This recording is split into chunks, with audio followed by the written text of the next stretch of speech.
If you're in your high school and if you're very sure that you want to do physics or if you want to do maths, I would say no. Hold on, take a step back and say, okay, let me at least kind of list down what are the options available for me.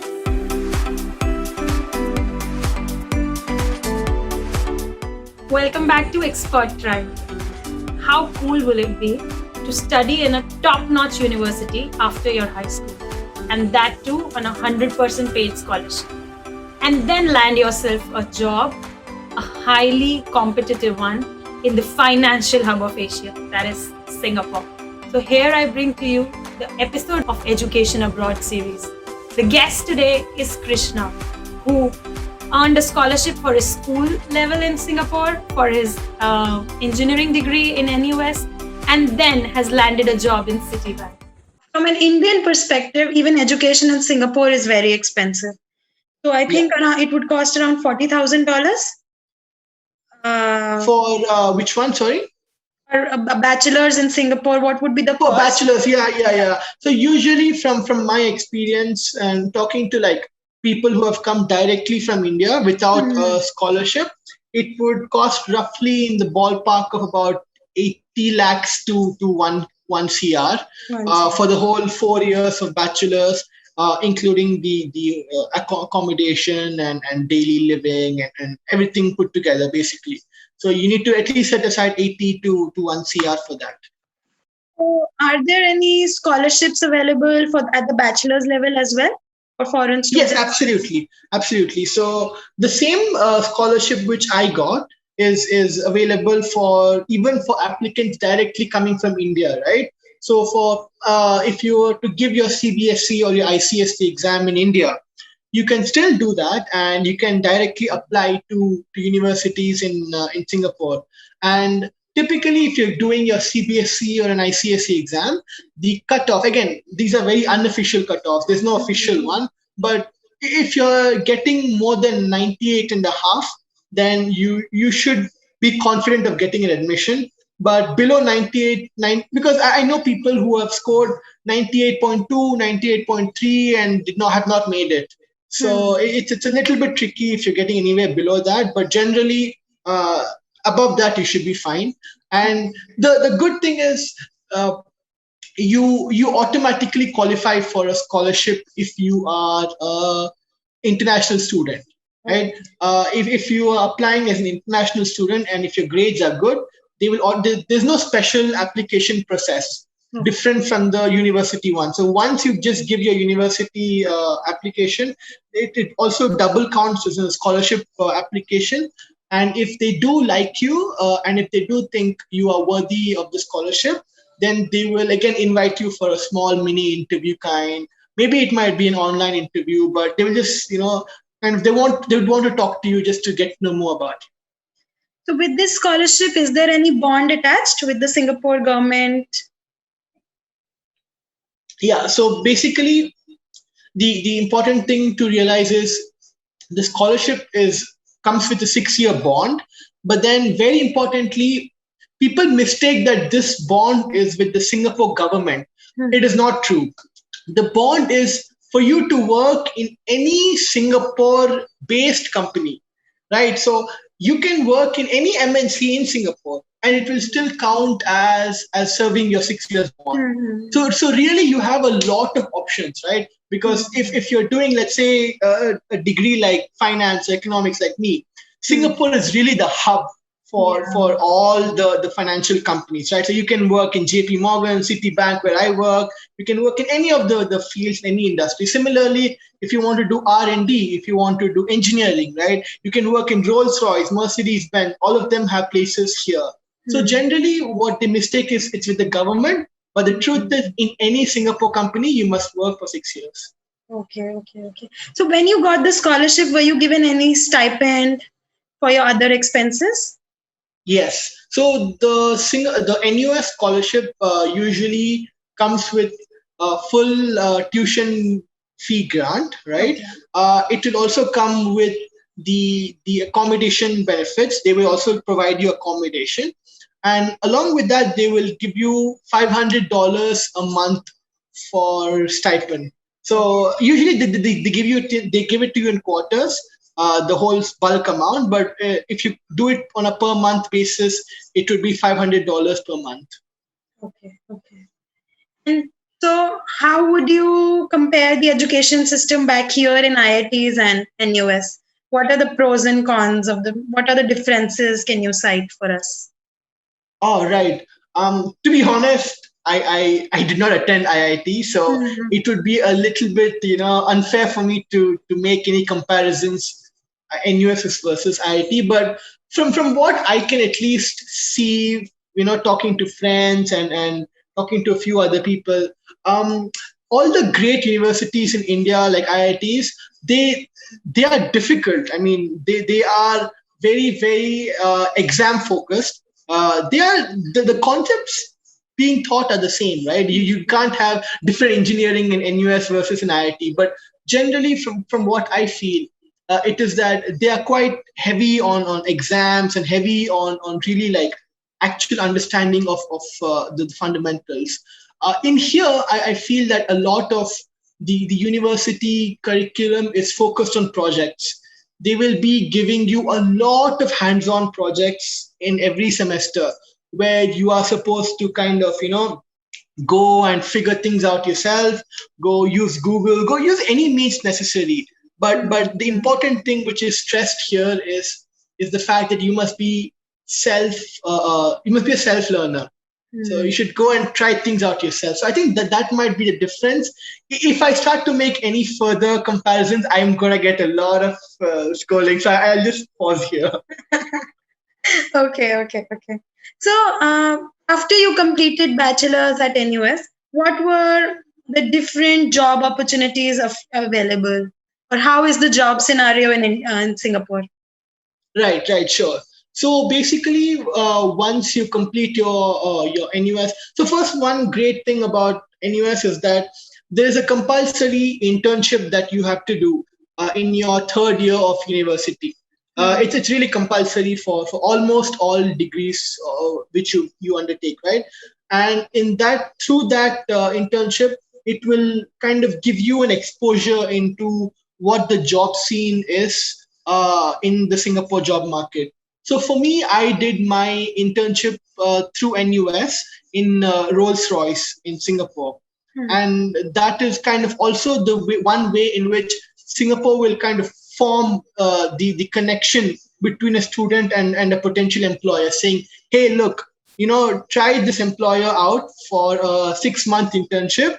And if you feel that he's good, then please consider him as a full-time employee after graduates. So that is one way in which people can apply. They would apply through internships in wherever they want to work. So for example, let's say after I graduate as an engineer, I want to work at Google, let's say. So then my first method would be to apply for an internship in my third year in Google or wherever I want to work. And then if there's a good fit between the employer and me, then eventually it would turn out to be a full-time employment. And with this itself, universities have a very good team, very dedicated, focused team which does the industry coordinations, right? So they will work with you and they will work together with the industry professionals to kind of find you a very good match, such that the job hunting aspect of you is not very difficult. Because again, I feel that a lot of fresh grads, it would be a bit difficult to kind of grasp the complexity of the job market, because there's so many different roles, so many different companies. You don't really know what you want to do per se. So I think usually most of the universities have a great team who will also sit down, work with you on how to draft your resume, how to form your points and stuff. So I think in terms of the support given, it's really good. For the job opportunities itself, really, Singapore offers a lot. It is a hub for, as I said, banking and finance sectors. It's a big hub in Southeast Asia. It's also a pretty big hub for pharmaceutical and biotechnology and research and development in general. If you want to do manufacturing, I wouldn't say Singapore is the best place, just because given the size of of Singapore, there are not many big factories or big manufacturing facilities. But apart from that, it is generally a pretty good place if you want to do either research and development or finance or accountancy or any of those lines. It's great. Okay, that's great. So in India, like when I was growing up, doctor, engineer, MBA, these are the most viable options. Is it Yeah. the same case there as well after completing the No, bachelor's? no, no, not at all, not at all. So I think this is one of the very interesting things about Singapore and also the Singapore job market, right? Where they are actually very specific about what kind of a candidate that they are looking for. They very clearly say we want a candidate who is specialized in design. We want a candidate who's specialized in communications and new media. We want someone who's so given that the end user demand itself is so specific, people start to think about what they want to do, and they don't just do the usual engineering slash MBA route. So in Singapore, if you come, there's a very, very big proportion of students doing humanities and arts. They're doing psychology, they're doing economics, they're doing physics, they're doing a lot of, like, how do you say, non mainstream subjects. And to be honest, MBA is not at all a common thing in the Singapore society. Yeah, it's usually I would say if I were to pick like the top let's say top 5 subjects, sure, engineering is going to be one of them, right? And then you've definitely got humanities and art subjects. You've definitely got political science, which a lot of students go for, sociology, which a lot of students go for. So I think it's a lot more diverse and a lot more varied. So going back to your NUS, I would like to ask another question: that how good is the shuffling of subjects there? That somebody is doing engineering and economics. How do they manage this? Because we generally don't see it in the Indian curriculum. Right, yeah, sure. So I mean, I don't fully know how the system is in India with respect to choosing the subjects. But for us, how it happens is that, we have a certain core subject list which we must choose from. There's no discussion. But then apart from that, we will also have electives, right? Like we have about 20 to 30 different electives that we can choose from. So for me, I chose economics as one of the electives in my first year. And turns out that I really, really liked that elective. I thought that it was a lot more interesting than my usual engineering subjects. And so I decided to actually pursue a second degree in economics itself. So I ended up doing both the Bachelor's of Engineering in Mechanical as well as a Bachelor's of Science in Economics.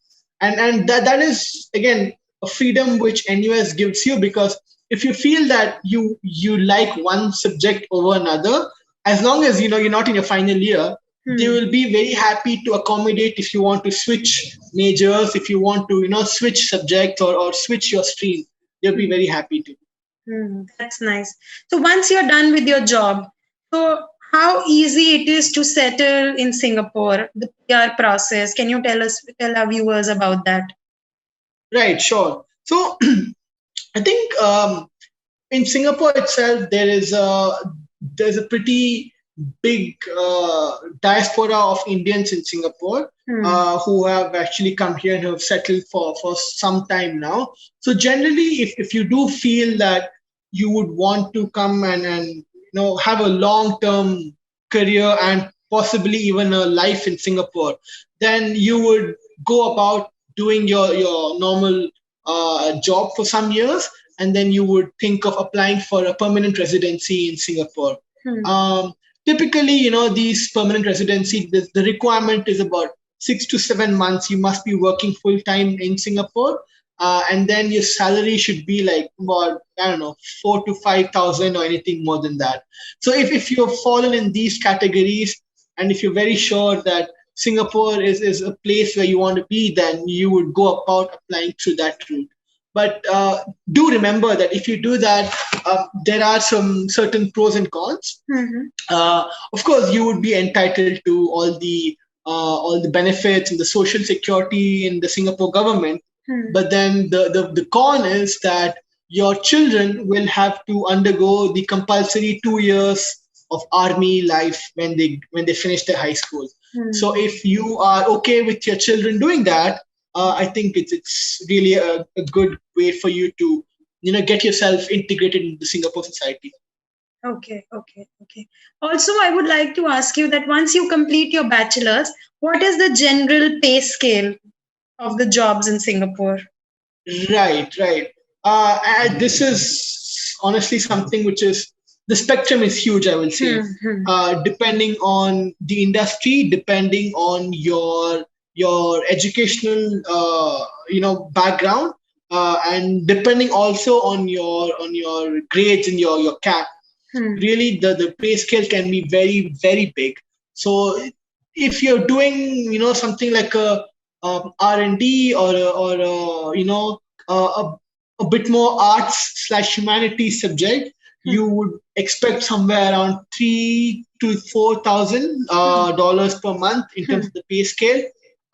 Otherwise, if you're doing engineering related or software related, you should typically expect about like 5,000 to 6,000 a month range. If you're doing software related, but in companies like Google, Facebook, Twitter, Netflix, then you can expect something closer to maybe 7,000 to 8,000 range. And if you're doing a banking kind of a role, like JP Morgan, Citibank, Bank of America, then you can expect somewhere around 10 to 11,000 as the starting range. So really, you can go all the way from 3,000 on one hand to 11,000. So the spectrum is huge. Yeah, correct. So this is a very general question, and I ask everybody who comes on the show, what would be your advice to a high school student who doesn't know what to do, basically, how to discover what they should be doing? Right, sure. So I think this is a problem which we all go through, including myself, because I come from a family of engineers.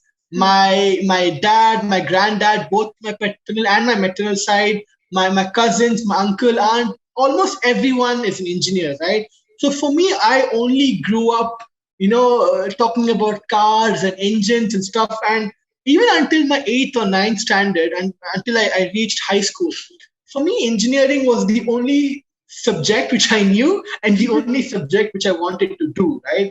And honestly, coming to Singapore really, really opened my eyes in terms of the opportunities available, in terms of, what are the different career paths that you can choose. Because ultimately, you'll have to do something which makes you happy and something which also pays you well, right? I mean, maybe pay is not very important to some of you guys out there, but I think it is generally quite an important thing. So I would say if you're in your high school and if you're very sure that you want to do physics or if you want to do maths, I would say no.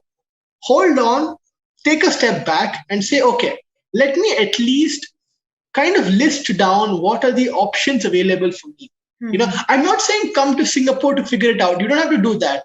Even if you're in India, right? Wherever you are in the world, if you're sure of what to do in your high school, then you probably you're misinformed, I would say, because you would have to take a step back and really figure out what are the different options available to you. Try not to speak to your family members. Instead, try to reach out to people who are in a different field, who are in a completely new and random field. Like, for example, if you know anyone who's a painter, go out and reach out to them, understand their work, know what they do on a day-to-day basis, because for all you know, that work might be very interesting to you. Just because you don't have the exposure yet, you might be a bit hasty to come to a decision. That's really, I would say, my most important advice. Like, don't make a decision as of yet. Yeah, that's right. And it has been such an informative session. I know so many people who are in their high school. First of all, they don't know what to do. They want to, explore. They want to go outside India. So I think our viewers are going to be delighted on listening to your learnings and what you have learned in the past 10 years being in Singapore already. So thank you very much for being on the show. No, sure, no worries, no worries. I'll be happy to. And I think all the best to everyone who's in their high school. Don't worry, it's kind of a tough time. You're going through a lot of expectations. You're going through a lot of changes. You are in your adolescence, so it's going to be a tricky years. But trust me, once you go through the whole period, it's going to be very rewarding, and you will definitely come out very, very strong out of this. Great, great. It was great to have you, Krishna. Thank you so much. You too. Thanks. Stay safe, everyone. Bye-bye. Bye-bye. Please do like, share, and subscribe us so that we can get you great guests for your great careers ahead.